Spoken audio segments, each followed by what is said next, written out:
Everybody, thank you for coming in today. First, I want to introduce our partners that we have here that are in attendance for this meeting. We have myself, probably don't know me, John Canosa, Director of Public Health at the Clinton County Health Department. I also have Aaron Strife over here, Director of Healthcare Services in our Clinton County Health Department. I also have Gary Douglas,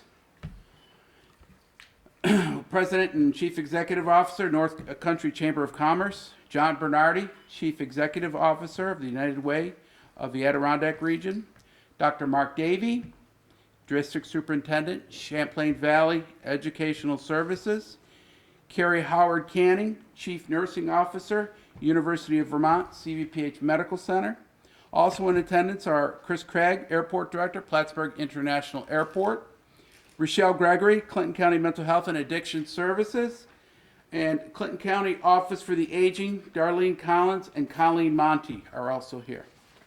With that being said, I will give you a brief introduction anyway, have some good discussions with you, and then we'll basically have some discussions by all of our partners here.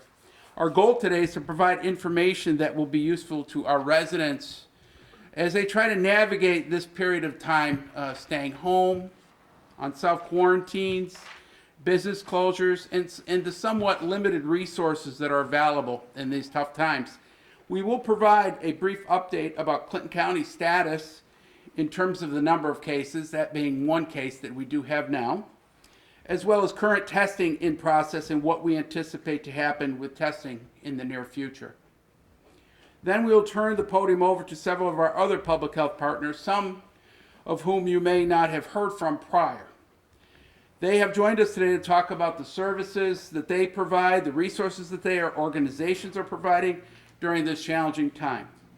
I will now turn the floor over to Ms. Aaron Strife, Director of Healthcare Services, to provide an update on the COVID-19 in Clinton County. Thank you very much. Good afternoon. I'm going to give a quick update on some numbers that we did release this morning in terms of current testing. To date, as of this morning, we had 44 total people who have been tested. 8 of those have come back negative so far. 1 came back positive, and the rest are still pending. We are checking every hour on the hour to make sure that we're getting our test results. So we're keeping as up to date with that as we possibly can.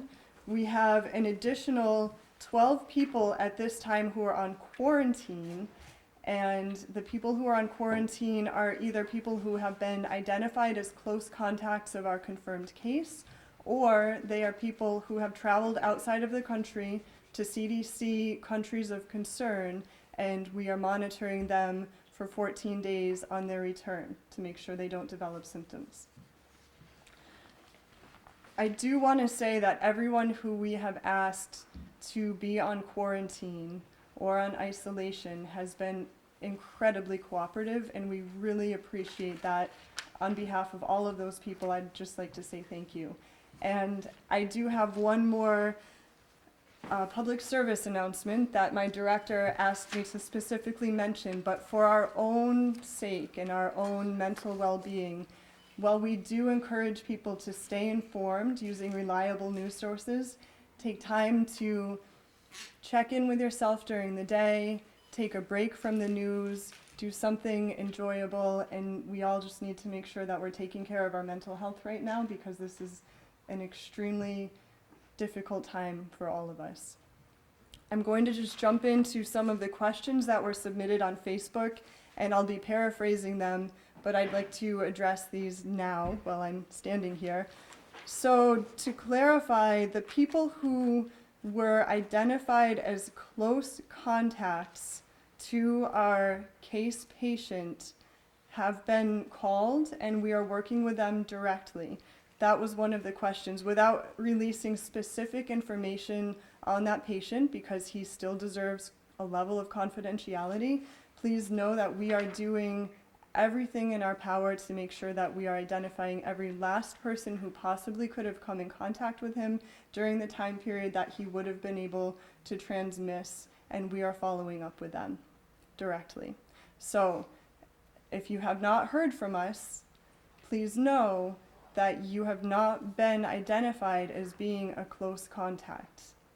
If you feel that you have been exposed to COVID-19, and whether that is in our case patient or a person in another area of the state or elsewhere, the guidance we can offer is please self-quarantine for 14 days. If you develop symptoms, follow up with your healthcare provider.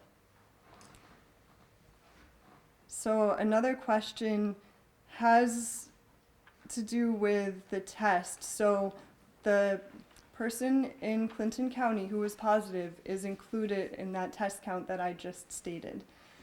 As far as the shortage of test kits, this is not unique to CVPH. This is a national shortage.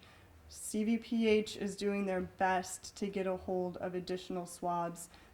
We have put in multiple requests through Eric Day to the New York State Office of Emergency Management. We have not received any swabs from them to date.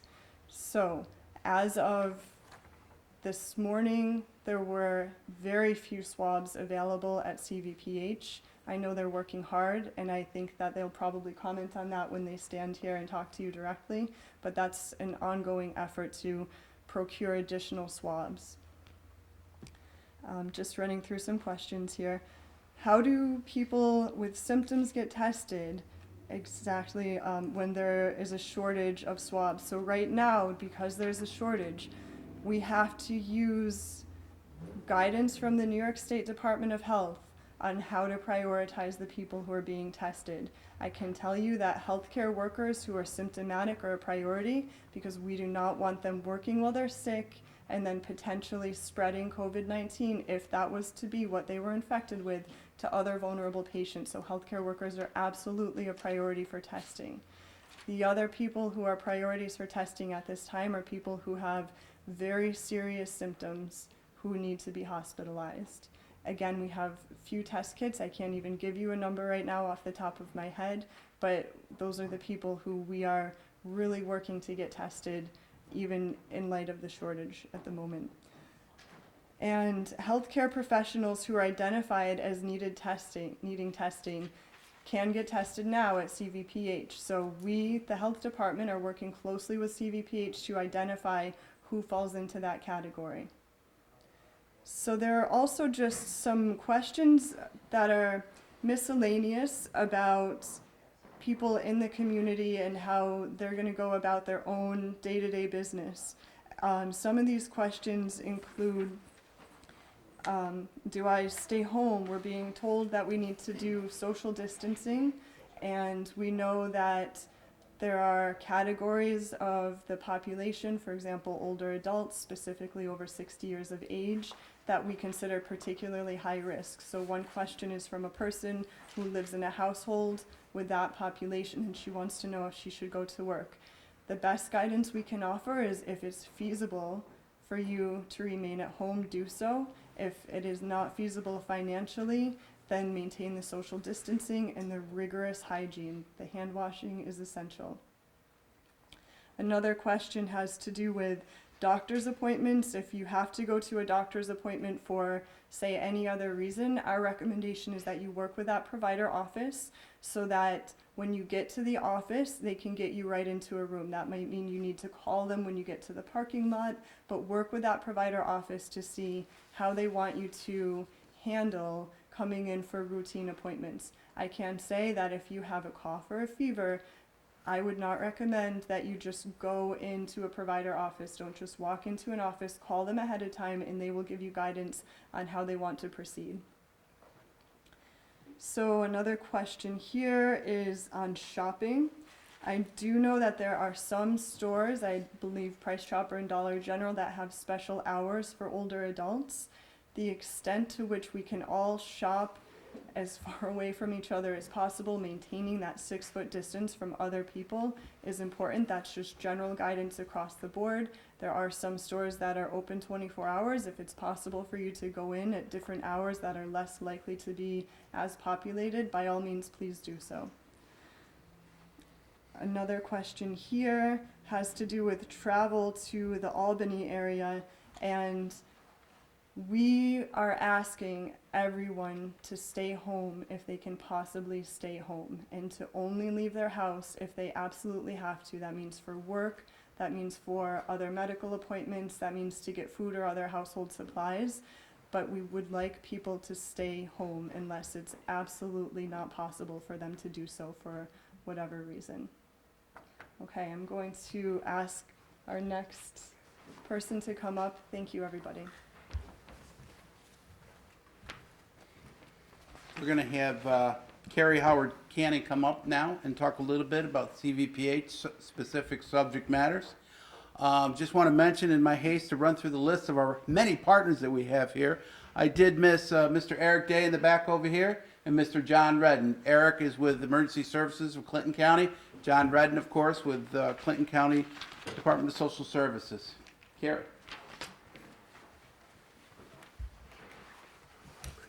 Thank you for the opportunity to speak today and represent the hospital locally as we take care of one another.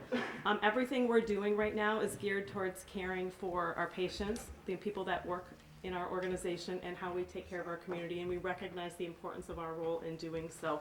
At the same time, we are making careful and thoughtful decisions about what we're doing to spread the limit of COVID-19 because it's extremely important.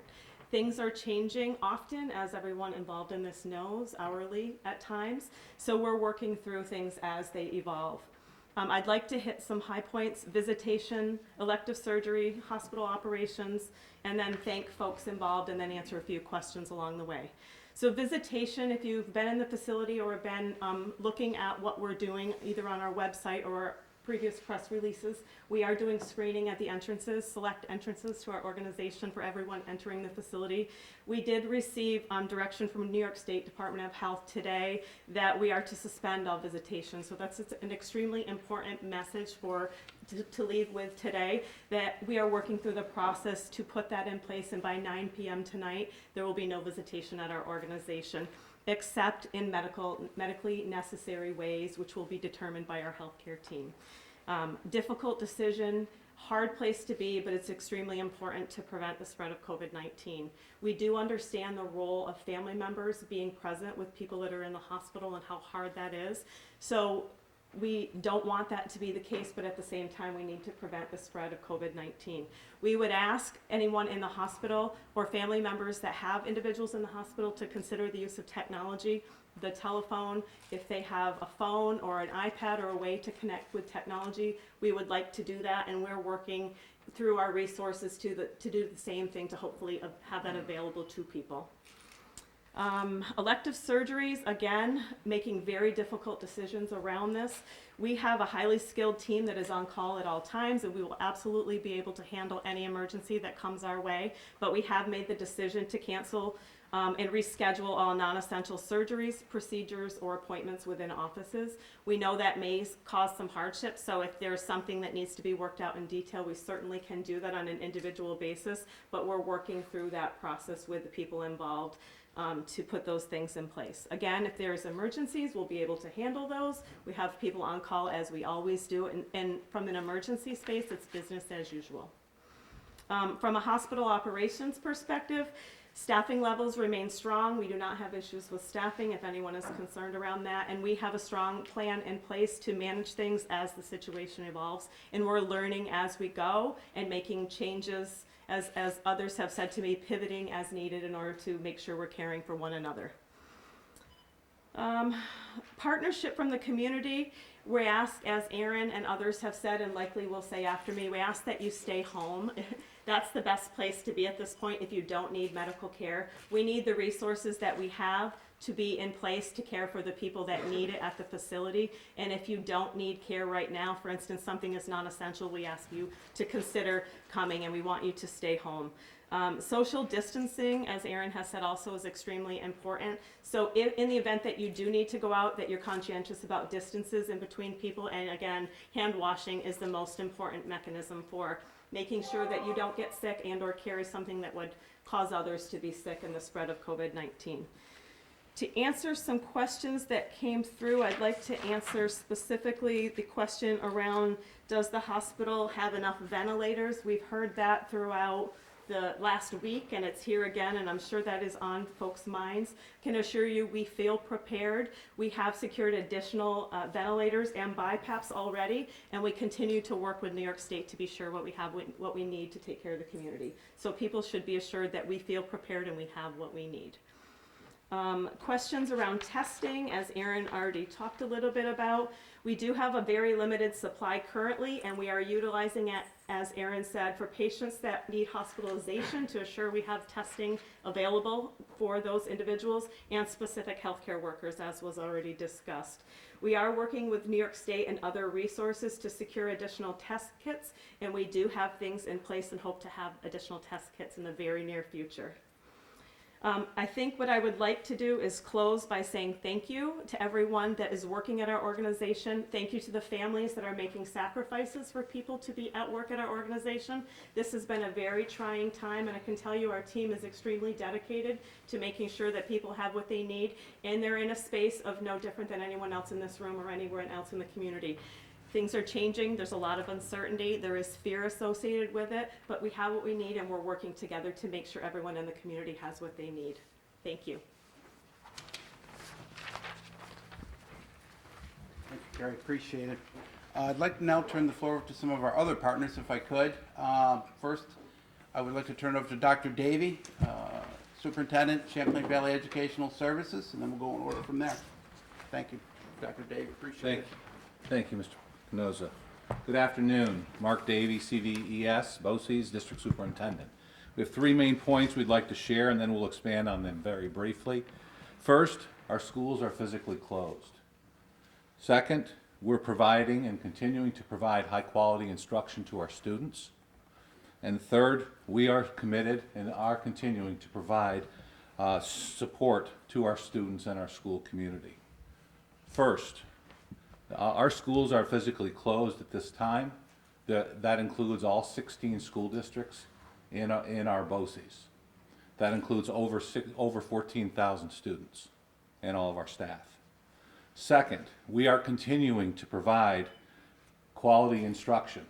We understand that nothing at all can replace the importance and the quality of a teacher providing live instruction. However, with that said, our teachers, our staff throughout all of our schools are committed to providing quality and high quality instruction in new and innovative ways. And that's being done using online resources and other resources that are at our disposal. Our staff have been amazing and are continuing to work very closely with our students and our parents to provide this. Next, we want to also acknowledge that every school district has a plan to provide food to our students. This morning and today, thousands and thousands of meals were delivered and provided to students throughout Clinton County and in Essex County. And there is a plan that every school district has submitted through our office to the state to ensure that that happens and to put in place that that can continue to happen. So commending our schools and our staff for doing that, and a plan to understand that we are providing a valuable service to our school community and our students. Next, we also want to acknowledge that our schools not only are committed to providing those other supports, but we're also committed to providing mental health supports to our students. And that's being done through a variety of supports through the social emotional needs, including our school psychologists, our social workers, and other staff that are working closely with all of our school community parents and all of our students. And lastly, we are committed to also working with our community daycare providers and our municipalities to put in place daycare plans and provide resources and support to be able to meet the needs of our community as this is evolving, so that we can provide, we can assist in helping provide support to our emergency healthcare workers and our first responders. Thank you. Thank you, Dr. Davey. I'd like to now have Mr. John Redden come up and talk a little bit about the County Department of Social Services. Good afternoon, everybody. First, I'd just like to say that right now, the Clinton County Department of Social, all programs within the department are fully operational. We are taking applications for home energy assistance, food stamps, public assistance, Medicaid. We have waived all face-to-face requirements, so we are doing interviewing over the phone to reduce the number of folks coming in. Our child welfare system is fully operational right now. We are ensuring and investigating any reports of abuse or neglect of our most vulnerable population, our children. We do that 24 hours a day, 7 days a week, and we will continue to do that during this time. We are asking the public try to not come into the department. They can call our department at area code 518-565-3300, and we can direct them into the proper programming and hook them up with the folks they need to, so they do not need to come into the department. So we are, like I said, we do have plans. We're in constant contact with our state agencies on getting directions from them during this crisis. But our priorities are to ensure the health and safety of the citizens of Clinton County, and that's what we intend to do through this crisis. Thank you. Thank you, John. I'd like to have Darlene Collins come up and give a few statements, if she could, from the Office for the Aging.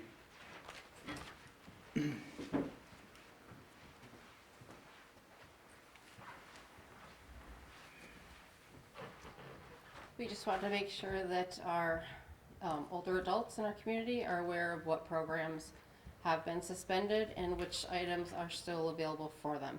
All the exercise programs and the congregate nutrition sites have shut down.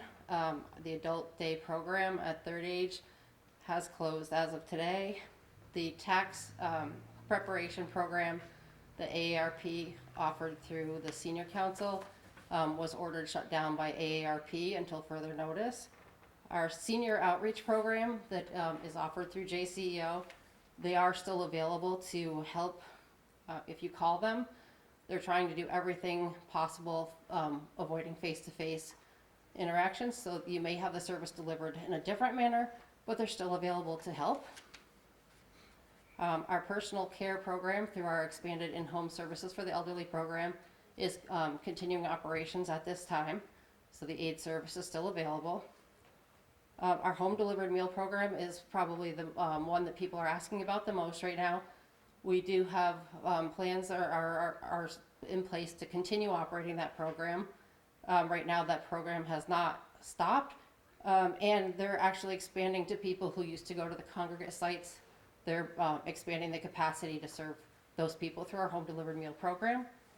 And our office is available. We are avoiding face-to-face interactions as well, but our staff is available to assist via telephone and to continue to provide information and assistance and help people access the programs and services that they need during this time. We have noticed a dramatic drop in people who were attempting to come to our office, and we thank everybody for that. We do work with the most vulnerable population during this outbreak, and we are very thankful that they are taking it seriously and staying home and helping us to keep them protected. And we're working with our entire aging services network and our other community partners to keep it that way. So thank you. Thank you, Darlene. I'd like to have Mr. Eric Day come up from County Emergency Services, say a few words.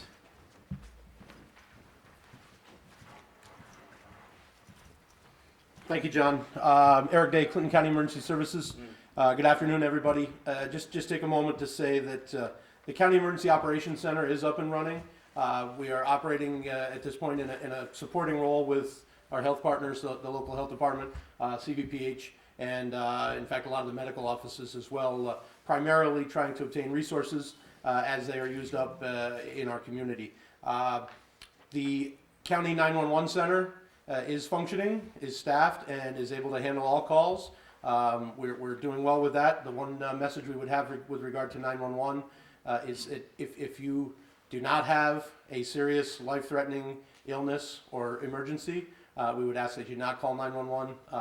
It's been said that if you're feeling feverish, flu-like symptoms, shelter in place, contact your local, your primary care provider. Please do not call 911. We don't want to flood the system with those types of calls.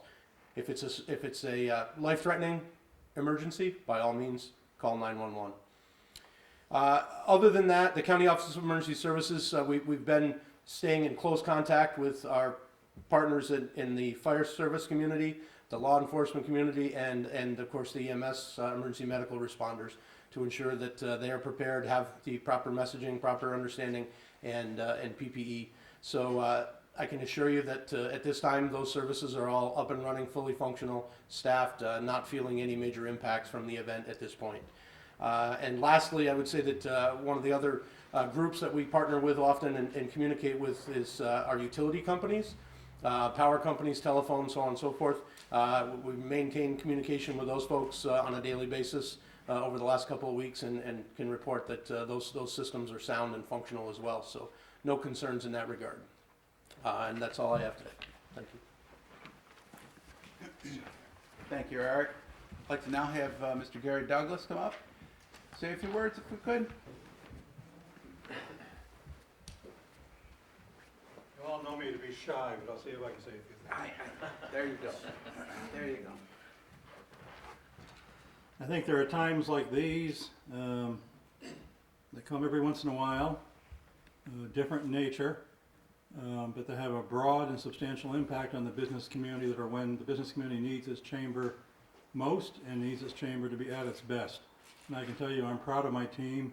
We have 7 key people at the chamber that are meeting every single morning now at 10 a.m., digesting updated information, designing what we're going to put out for that day, and scheduling programs for the coming weeks. We are on top of this, I think, as much as any chamber can be in terms of being ready to respond and be helpful to the regional business community. We are communicating on a daily basis with all 4,200 of our member employers and organizations across Clinton, Franklin, Essex, Hamilton, Northern Warren, and Akwesasne. We early on created a web page which is being massively visited at the chamber website at northcountrychamber.com, coronavirus information and resources. Anybody can go there. It's available to the public.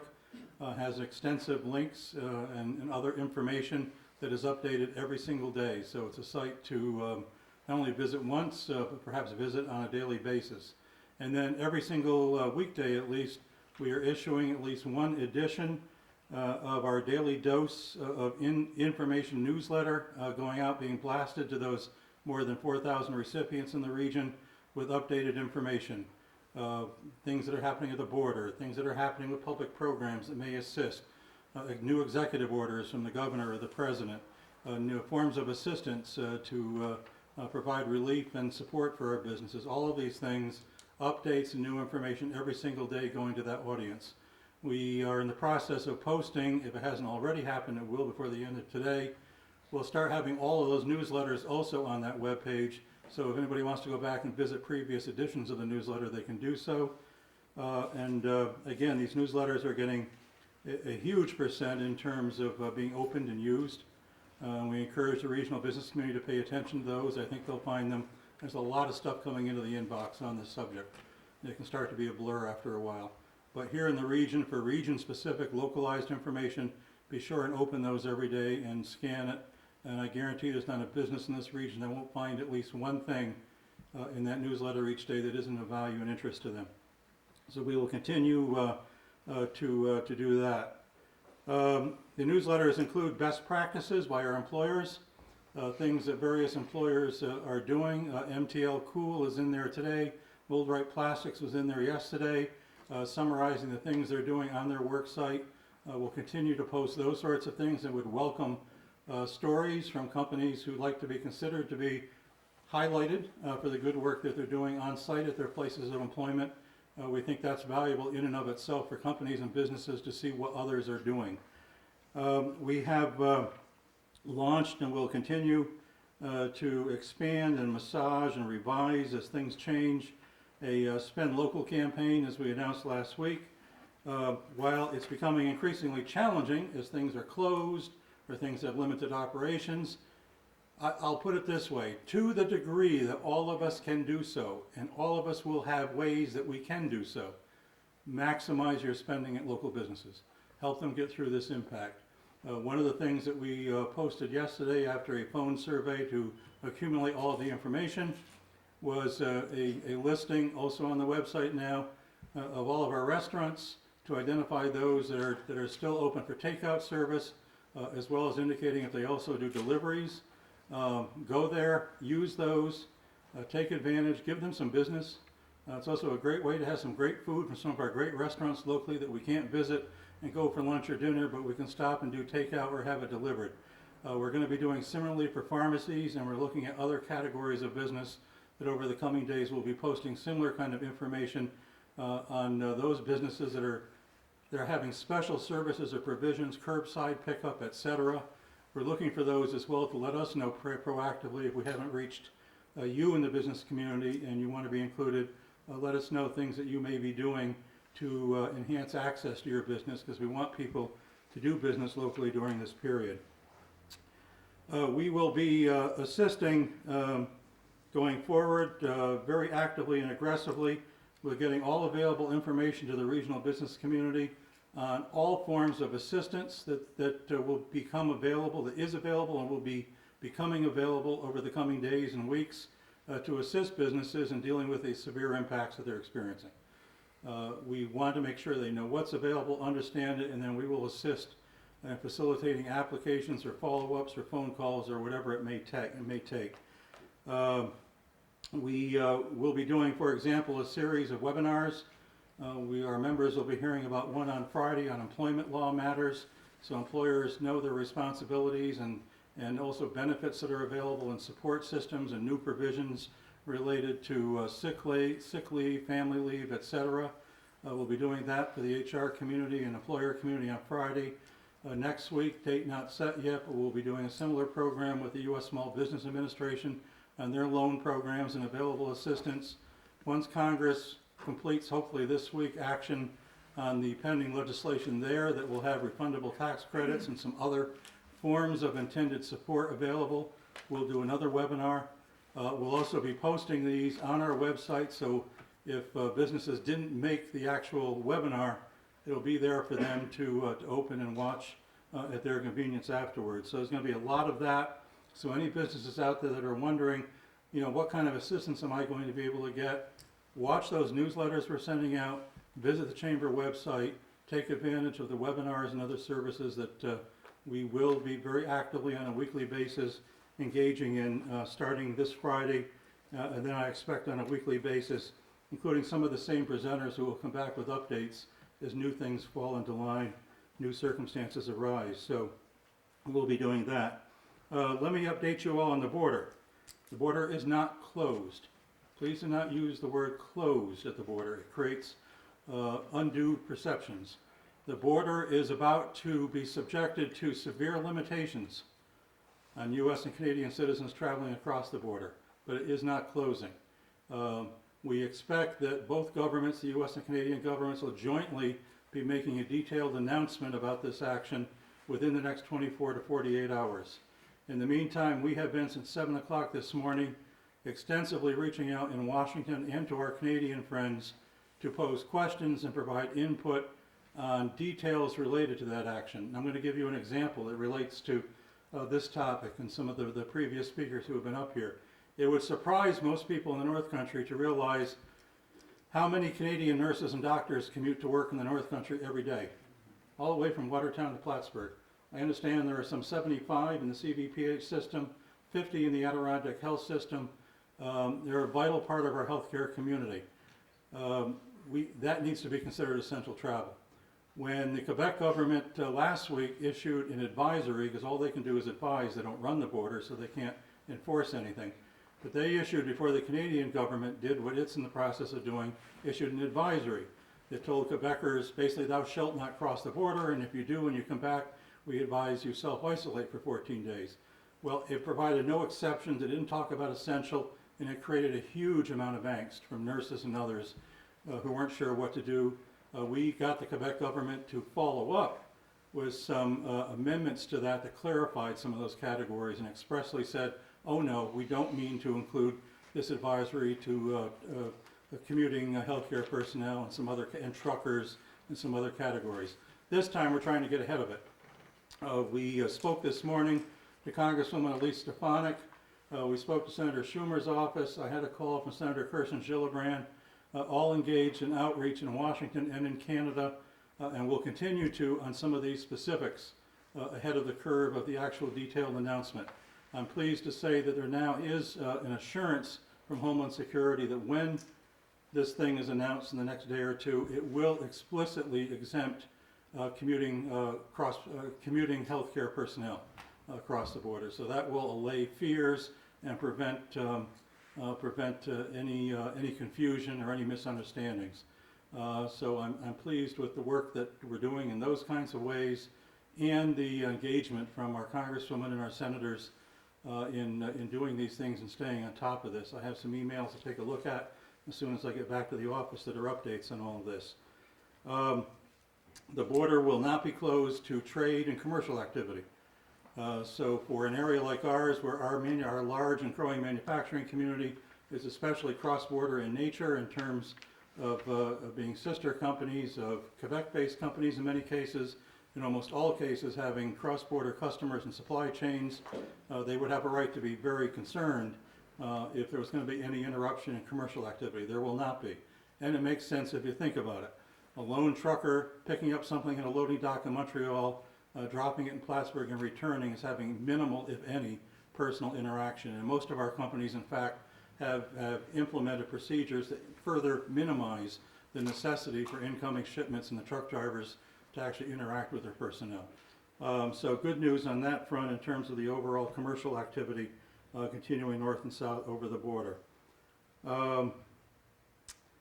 The one thing that we just learned shortly before coming here is the governor's announcement a few hours ago of an intent to issue an executive order later today that will extend the 50% staffing aim that's been applied to government on private business.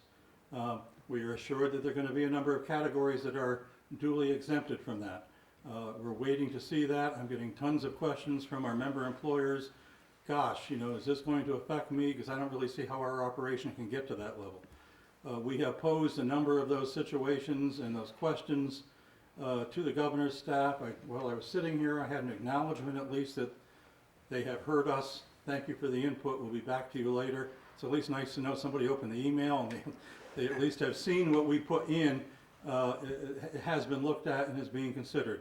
One of the questions we've asked is, would you really impose that on manufacturing?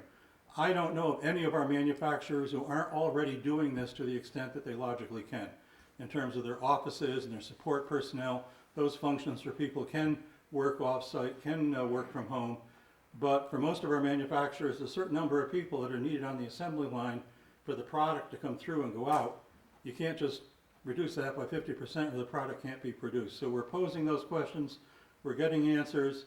If the answers aren't clear, when the list comes out later today, we'll be engaging with the state tomorrow to look to clarify, or if need be, to look to pose some specific company situations to see if there can't be some exceptions or some variances in order to avoid undue impacts. I think that's it. We'll continue to send out those daily newsletters and to stay on top of this on behalf of the business community as intensively and constantly as we can. Thank you very much, Gary. I'd like to have Mr. Bernardi, John Bernardi, come up from United Way. Thanks, John. I'm nearly as shy as Gary Douglas. But I warmed them up for you, John. I'll see if I can come up with a few words. As others have said, these are extraordinary times that we're living through, but we're an extraordinary region. We're extraordinarily resilient as people in this region, and we will prevail. The message I'd like to convey above all is that we need prudence over panic. That's extremely important. We need prudence over panic. We need people to be considerate of other people and be responsible and follow public health guidelines and CDC guidelines and be responsible in that capacity, but also to be respectful of what our neighbors might need at this time and not necessarily buy or take more than you need, but be respectful of the people behind you in line or your neighbors next door. From a community impact standpoint, there's a couple of areas that our organization has been engaged in working with our partners across the region, government partners, school districts, Dr. Davy and his colleagues, and nonprofits. And the two areas that we're most focused on are food and childcare. And I'll start with food. We've been mobilizing a great many of partners across the region to ensure that we're going to be able to provide food and make sure that children and families have what they need throughout this duration of this crisis. The schools have been simply outstanding.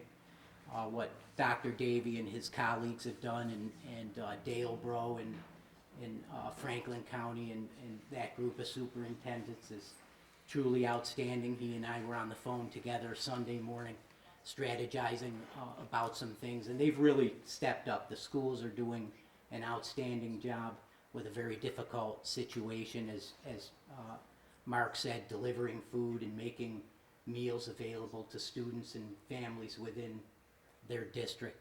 We've also mobilized many food shelves across the region to make sure that they're fully stocked and prepared to handle an increased volume, and are working with Office for the Aging and other partners to ensure that our elderly folks are taken care of, and they're doing an outstanding job, Darlene and her colleagues.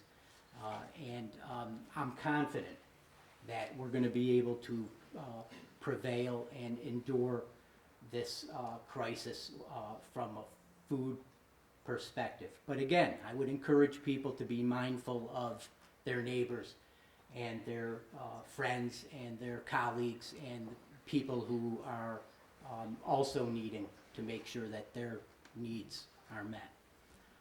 The other issue that is a somewhat challenging issue is around childcare, and Dr. Davy mentioned that. And similarly, we've engaged a number of partners from across the region to make sure that we can meet the increased demand for childcare, with priority given to essential medical staff and first responders. And we've been working with many groups, including the YMCA, the Child Care Council, the school districts, the hospital, even labor unions, 1199, who has been in touch with our office to try to come up with some creative strategies. And we're going to need to really be creative when it comes to meeting that demand. We've also been working with the governor's office and state legislators to see if we can put some temporary things in place that would change or loosen certain restrictions and regulations during these extraordinary times, while of course ensuring that children are well cared for. And we actually have some very creative and unique models that are being developed, and I think will be rolled out in the days ahead. I think we're days away from some very creative and unique models. And we know that the schools have made the facilities there available for childcare, and we're in the process of figuring out how we would go about staffing those facilities and what that might look like. And there are numerous other models. The YMCA is going to be rolling something out the next day or two that's very unique and creative, and focuses again on essential medical staff and first responders. That's where we need to start, and then we can build from there. We've also put together some resources to, I want to comment about Eric Day's remark regarding 911. They're doing an outstanding job there, and they're well prepared to handle any emergency or life-threatening situation.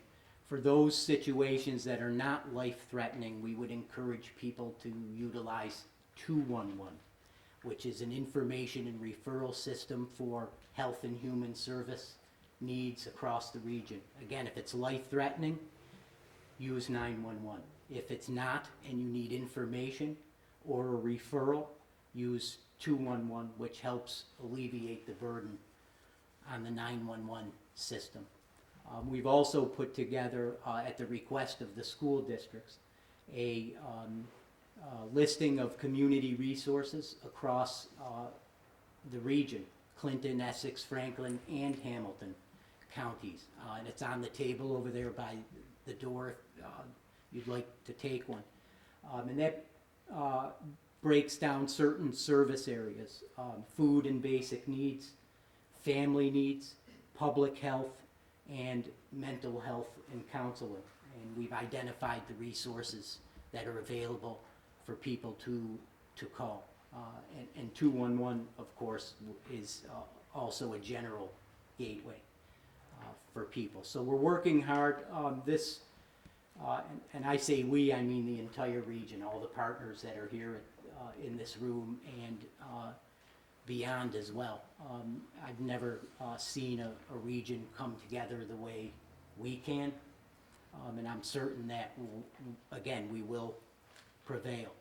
And once again, I'll close with the same message I started with. We need prudence over panic, and I hope our friends and neighbors across the region will keep that in mind. Thank you. Thank you, John. I'd like to have Chris Craig from the Plattsburgh International Airport come up. There's a few questions that were posed to us, and he can probably answer them.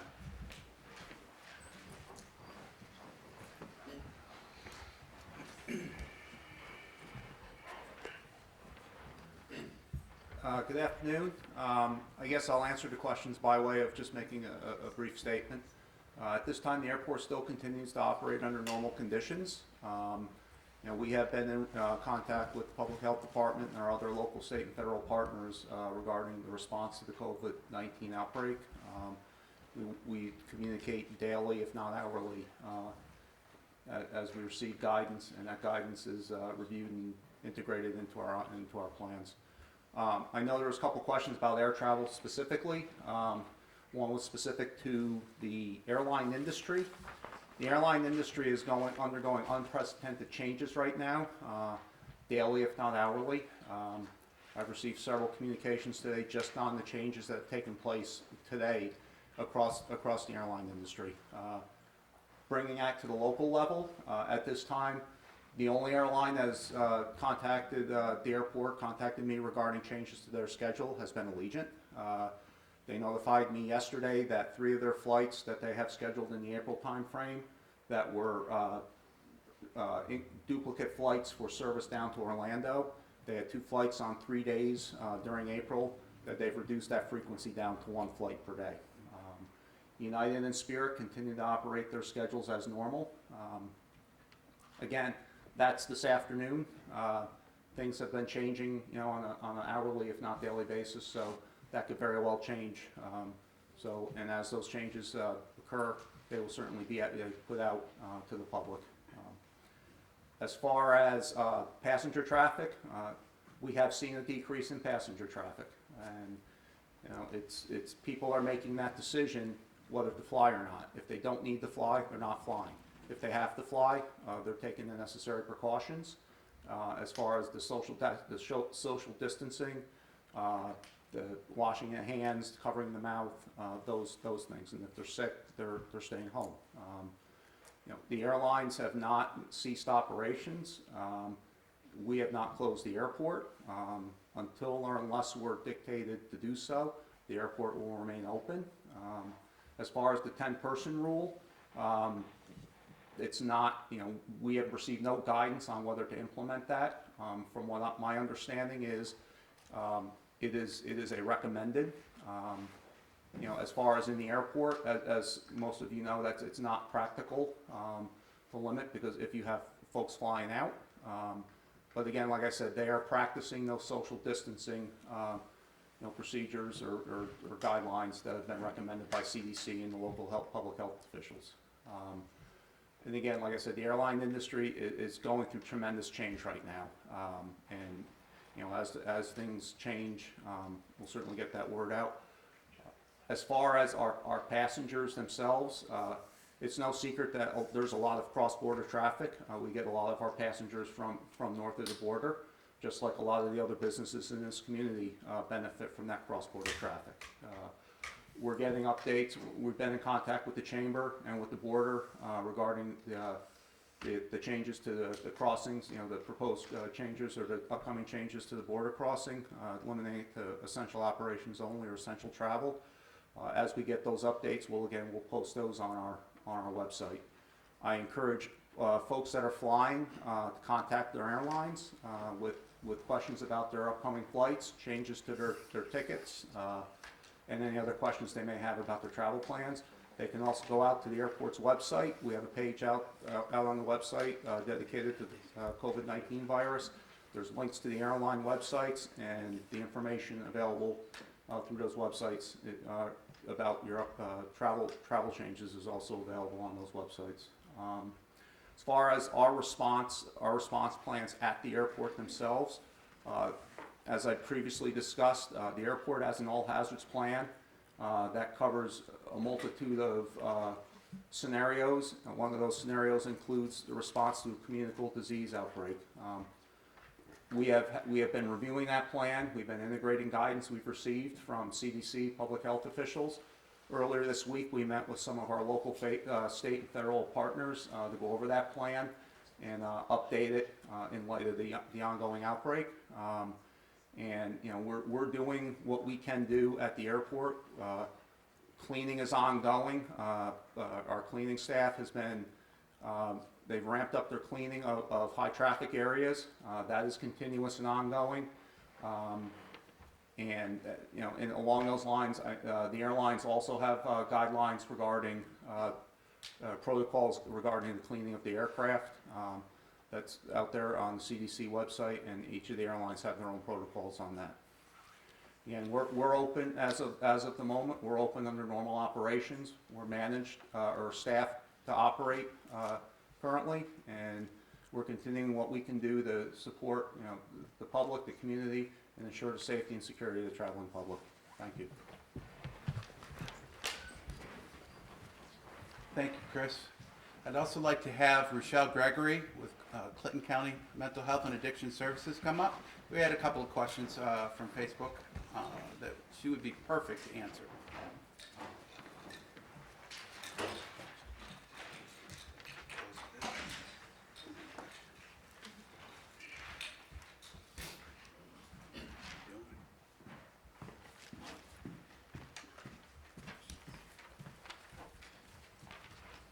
Hello everyone, Rochelle Gregory, Director of Clinton County Mental Health and Addiction Services.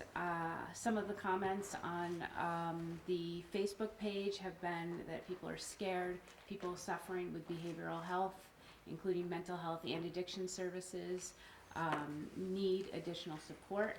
They need outreach, and because of that, Clinton County Mental Health and Addictions remains open 8:30 to 4:30, Monday through Friday. We are practicing social distancing. We have rooms that are very large where we can continue to talk to people in a safe space that's at least 6 feet apart. The county has done a wonderful job of disinfecting and reinforcing cleaning throughout the building at a regular schedule. And we are encouraging telephonic counseling services in the clinic. So we are calling our people, we are offering telephonic services. And for anyone that is struggling or needs assistance, we are here to support you, and you are not alone. You can call us at 518-565-4060. We have a prescriber on site Monday through Thursday, so all of our services remain in operation. Thank you.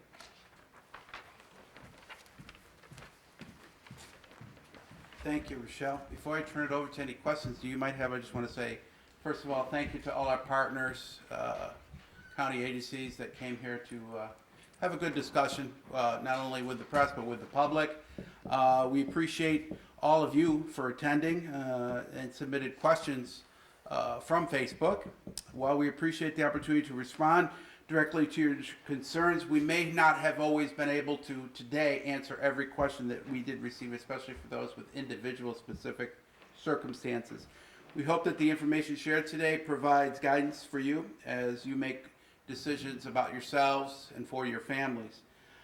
Finally, I'd like to thank our county residents very, very much for continuing to be resilient and supportive of one another. Our Clinton County Health Department nurses, as well as our health planning and promotion staff and other staff, are fielding calls both from the general public questions, as well as nursing calls. And all calls that we have received thus far over the last couple of weeks have been very easy to work with. People are pretty understanding of the situation, a little nervous, but they've been great to work with, and we very much appreciate that. So with that being said, does anybody have any questions that they wanted to pose, perhaps to some of our partners that we have here? I guess I'm wondering, we know the one patient, male in his 70s, is there any other information you can provide, was he traveling, like how many people were identified to have come into contact with him, and any other information that you can provide? I do understand that you want to maintain that confidentiality. The question was if additional information can be provided about the specifics of our case patient. And I can certainly understand why people want to know more details. Everyone wants to know, am I going to be personally affected by this? What did this look like in the community? This is extremely difficult for us to balance because we do need to respect confidentiality and balance that with safety to the public. So please know that we are confident that we are protecting the public to the extent that the public needs to be protected at this time. That said, not only in Clinton County, but across the nation and across the world, this is a concern. So rather than focus on our case patient here, I would just like to say, we know that COVID-19 is spreading. Do we have a lot of cases here that haven't been identified because of the testing situation? That's possible. I will say, I think that we've done a good job so far as a region of implementing the social distancing that we need to implement. Travel remains a concern. Travel domestically is still open. So that is why we are asking people, remain at home unless you absolutely cannot remain at home. I have a question not specific to this patient, but say hypothetically someone in Clinton County is confirmed positive for COVID-19. Say they did travel through our airport or took a train here, would some passengers who were maybe on that flight be notified that they were traveling with someone who So if is there's infected? a situation that involves travel, then the way that it is handled is the people who are traveling to other destinations are notified. So for example, if it's to another country, that would be notification that happens on a federal level. If it's to another state, that would happen state to state. If it's to another county, then those patients are identified and the New York State Department of Health notifies the other counties that would be involved. Aaron, can you explain more the process of contact tracing? So the question was, and I'm sorry I didn't repeat your question. The question was, can I explain more about the process of contact tracing? Contact tracing involves interviews. So we interview the people most immediately involved, and then we go from there as we identify potentially more people who may have come in contact in an ancillary way, if not a direct way. So it's us asking questions. We have trained public health nurses who do contact tracing routinely for all other notifiable diseases that come into us. So that includes diseases like pertussis or diseases like salmonella. So this is not a new concept for us, it's a new disease, but we have guidance on what the contact tracing parameters are from symptom onset, for example, and that's the procedure. And has this been found to be an effective tool with those other diseases that you mentioned? The question was, is contact tracing effective? And yes, that is why we do it in public health, and that's why it's been done for over 100 years now, it's been deemed very effective. That's how they stopped epidemics of typhoid, and there's a long-standing public health history of implementing these very basic measures, and I keep reiterating this. They sound basic, but they are so effective. So that is the contact tracing, that is the social distancing, and that is the hygiene measures, and these really work, and that's why we're asking everybody to implement them. And I'm assuming that the people who came in contact with this person are among those that have been tested. How long does it take for the test to come back, if that is the case? So- And once that comes back, it's a domino effect, and all the people who come in contact with those people, if it turns positive for them, are now in another area. I will say at this time, the contact tracing and the testing are evaluations that go hand in hand, but just because someone was deemed a close contact does not automatically mean they require a test. If they're not symptomatic, that test may come back negative and provide no useful information until the person later develops symptoms. So that's how we're operating at this time. Your other question, please repeat that for me. I'm saying, if I was the person and you came in close contact with me, and your test comes back positive, how long does it take for that test to come back? And then, obviously, you become a person that could spread it also. Correct. So right now, the turnaround time on testing has been about a day. That test needs to get down to Albany Wadsworth Laboratory, and then we get the result from them. As far as additional tests coming back positive, yes, then we do contact tracing for each positive case. So additional people would be notified if they needed to be quarantined or followed up on. Any questions for any of our other partners? In regards to the border, you said not to use the term closed. I mean, how would you describe the limitations and talk about it a little bit? I mean, we all saw the tweet this morning from Trump that said it is closed.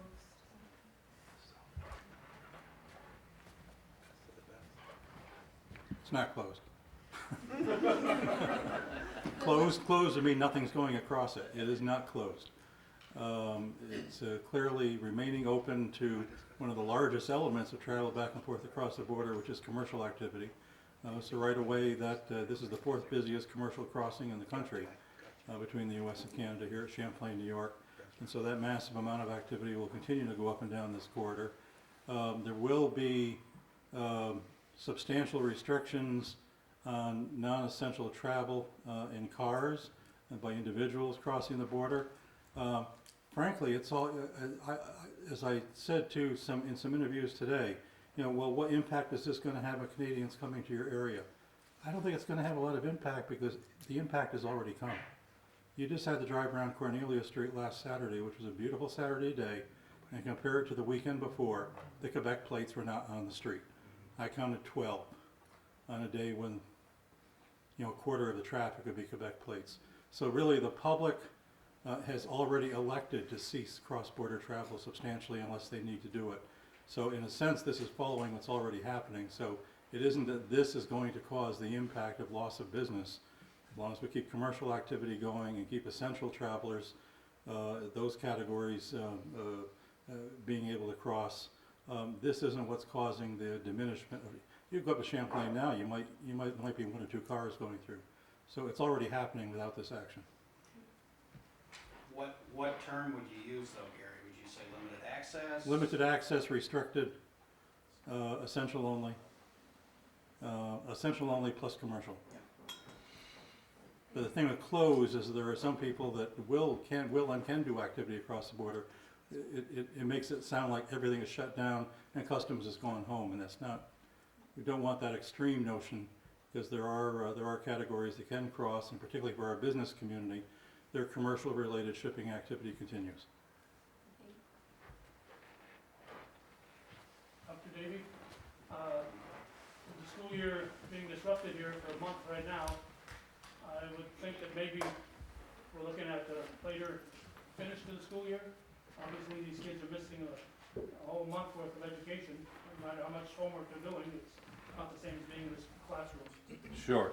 On behalf of our schools, And everyone who is most likely aware that our school superintendents worked very closely with our local health departments in both Clinton and Essex County, and I can't thank them enough for their support, as well as our county legislatures and the Board of Supervisors in Essex County. So in both cases, we came together, and at the governor's directive at that time, local governments, it was a local decision, and our 16 superintendents and our local governments came together and made a decision to close our schools until the 20th of April. The governor has since issued an executive order that said all schools in New York State are closed for 2 weeks. He has said that he will continue to expand beyond that. At this time, as I mentioned earlier, our staff, working with our superintendents and at their direction and with them, have created learning plans and models to have ongoing instruction. It doesn't replace actual instruction in school, and there have been ongoing discussions about, for example, 180-day waivers, which includes how the state reimburses school districts. There has been a waiver that's been put in place. However, the extension of the school year and how that applies has not been determined, and there has been guidance issued by the State Education Department, and it's my understanding the governor is aware of these implications as well, that in a state of emergency, which currently exists in both Essex County and Clinton County, that the typical regulations are waived, or can be waived. So this is ongoing. I do have a message to our students, and because this is a new change, it's unprecedented, we've never experienced this before, this is not a snow day. This is a new way for our students to engage with our teachers, and our teachers have creative and are creating innovative ways, and they've been amazing to create new ways to connect with students, and are doing so at unprecedented rates. So we're optimistic that we can continue learning, and we do ask for our parents' support to help facilitate this learning. And our community agencies have been phenomenal as well, from the United Way and all of our communities, and our local governments and our volunteer organizations have also been stepping up. There's been volunteers, there's other ways to connect, but this is new, it's unprecedented, and we're going to continue to stay engaged with our students so that we can still continue to provide learning opportunities for our children, and so that this can continue. But to answer your question about extending the school year, that has not been determined at this time. Okay, thank you. Thank you, Dr. Davy. Any other questions for any of us, any of our partners? I believe this would be for Carrie. You said that the number of tests remaining are limited. Do you have a number? I wonder if knowing that number might help people realize what a precious commodity they are until they're released. So the question was related to testing and a limited supply and what an exact number might be. So we do have an exact number. It was, as of yesterday afternoon, early this morning, in the 70s. And as I've said, we're using it for specific healthcare workers and for hospitalized patients. So that number changes as things evolve. And we're in the process of securing additional testing material in order to make sure we have what we need to take care of the community. As Aaron said previously, we are not unique at our organization. Across New York State, across the country, everyone is struggling with the same issues, and I believe New York State and other states are looking at how to make sure hospitals and public health departments have what they need. So that's where we are today. We're doing the best we can, and we will continue to work hard to make sure we have what we need for the community. Yes.